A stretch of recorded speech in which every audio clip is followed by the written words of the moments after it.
Hello, welcome back to another edition of Scud Garage. I'm out here in the yard, my junkers, enjoying a cigar and a nice, it's kind of overcast day, but it's about high 50s out, which isn't bad. It's April, so you get what you get just past Easter. Anyway, getting on with the show here. Today what we're going to do is a short video on aftermarket mirrors for these junkers.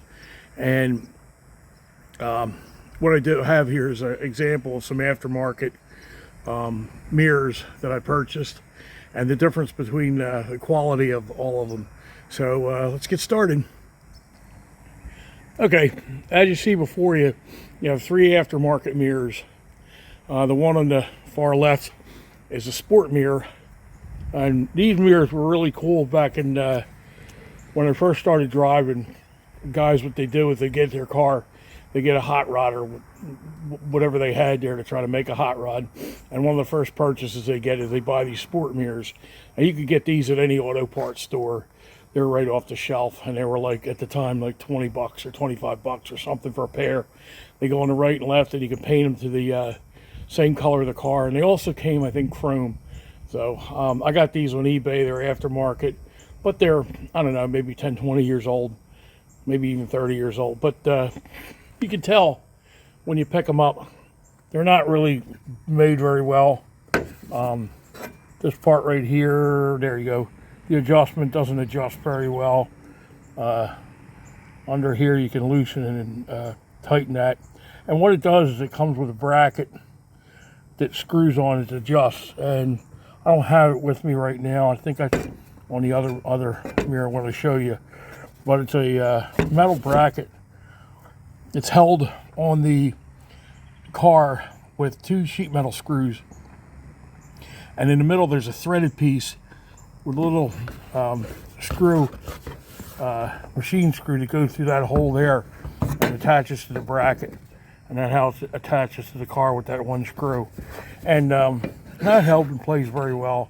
Not made very well, but they would hold up for a little bit. They would make your car look cool.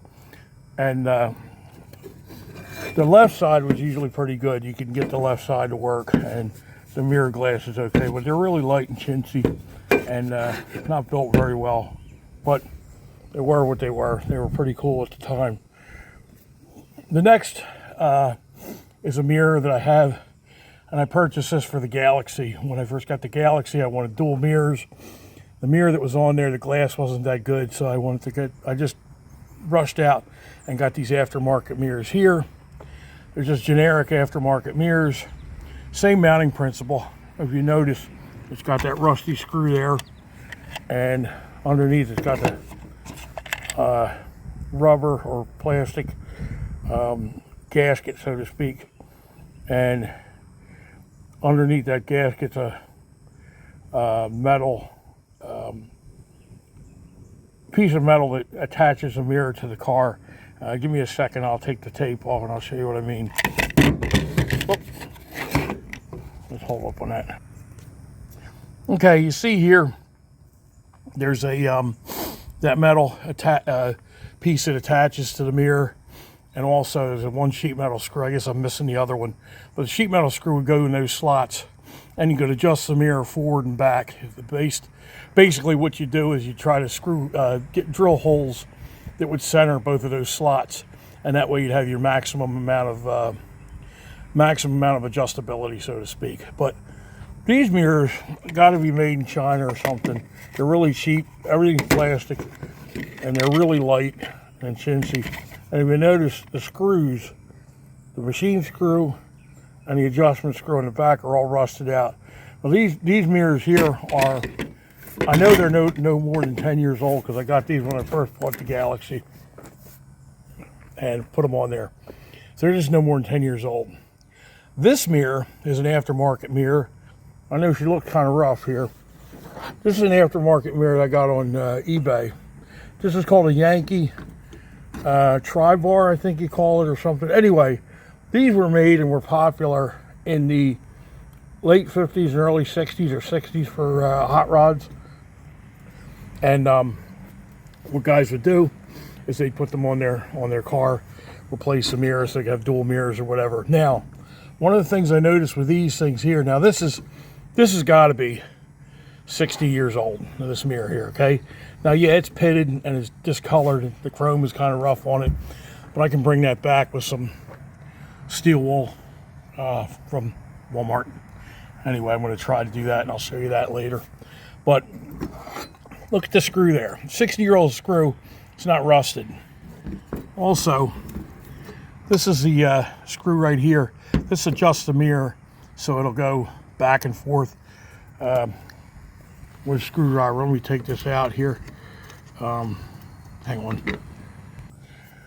Okay, so this mirror comes off the base. That's how you mount it. In other words, you just mount it directly to the car. There's no bracket, adapter, or anything like that. You just mount it with sheet metal screws to the car. And I'm sure at the time they came with a one of these things to do it, but I didn't have that, so I had to make my own up. And I'll show you that in a minute here. Okay, I cut my own out of a piece of inner tube, and these sheet metal screws I got at the hardware store to mount it in with. So, but that's what I did. Anyway, the way these fit in here is they slide in here like that, okay, and then they're tightened in with that screw there, that machine screw. And if you notice, there's a knurled edge there. You can adjust these mirrors any way you want to for optimum visibility or whatever. And one thing I wanted to point out with these things here is it's amazing the difference in quality. These are American made, and the adjustability of the mirror with just a little WD-40 is so smooth. And these are 60-year-old mirrors, six times the age of these mirrors, and everything is it's not rusted out or anything like that. It's not frozen, rusted, or anything. It's a little discolored and a little pitted, but this thing sat out in the weather wherever. I think this one here I got from Maine, so imagine that. It was in the Maine winters and everything, and this is what it looks like after 60 years. This piece of crap right here is probably going to be dust in 50 more years. But at one time, and you see the bottom of this thing, at one time, there we go, Yankee Metal Products, Norwalk, Connecticut. At one time, the United States used to make stuff, and the stuff they used to make was really good, even aftermarket mirrors. So anyway, I got a pair of these off of eBay. I think I paid like $17 total for this one, including shipping. And the one on the other side's in a little bit better condition. I think I paid like $21 for that one, shipping. But this is what I try to do. I try to get old, good parts in general, if you can, to put back on the hot rod. This is just a side view mirror. It's not really that important or anything like that to speak of for, you know, drivability or whatever, but it just goes to show you the difference in quality. So that's all the video. I just wanted to share that with you. I never knew these things existed. They're really cool, and they fit the Biscayne pretty well. I have one on the other side here. Let me show you. Do a walk around and show you, and you can tell we got hit with the pollen big time. This is supposed to be black, but it's loaded with pollen. So it's a yellow tint black. Now see, this one's a little bit better shape. Still pitted, but the chrome's a little shinier and all. And this mirror is awesome. It just looks correct on this car. So it's an aftermarket mirror. It's considered mounting it on the fender, but I'd have to look through the glass on that one. And this one, this works right here. And if I decide later on to put it on the fender, I'll weld up the little holes and put it on the fender. But right now it looks good on the door, and the other one will go back on the door where it's supposed to be. So anyway, have a great day, have a great weekend, and get out there and work on your projects, even if you're doing dumb stuff like putting side view mirrors on or something. Anything and all you do to improve your project. Peace, God bless everyone, and take care.